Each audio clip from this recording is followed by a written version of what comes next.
इंदरकर, मी सर्वप्रथम मुकेश सिंग साहेबांचा धन्यवाद देतो की ते इथे वेळात वेळ काढून आमच्यासाठी इथे आले.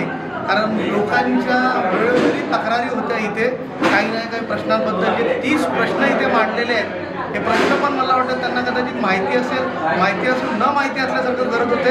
परंतु इथला रहिवासी म्हणून माझं एक ह्या जागेवरचं कर्तव्य होतं.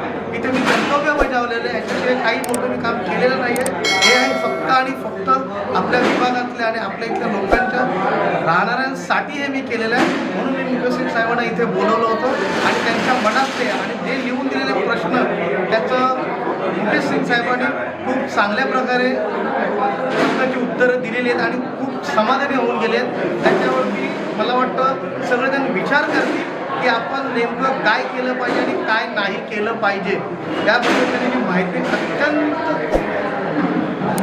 इतकी माहिती म्हणून दिलेली आहे की या गोष्टीसाठी दुसरं मला वाटतं अजूनपर्यंत दालन उपलब्ध झालं नव्हतं इतकं मोठं जे आज आम्ही दालन अरविंद व नागेश पाटील वाडी स्थानिक कृती समितीच्या माध्यमातून माझी पूर्ण टीम यासाठी आम्ही किती मेहनत घेतली, आमचे सर वगैरे, आणि हे उपयोग करून दिला ह्या गोष्टीसाठी की आज आपण ह्या गोष्टीसाठी विरोधासाठी नाही तर लोकांचे प्रश्न सोडवण्यासाठी आपण इथे ही सभा बोलवण्यात आली होती. इतकंच मी सांगतो आणि मुकेश सिंग साहेबांचं आणि त्याबरोबर तुम्ही आलेल्या टीमचं मी धन्यवाद देतो.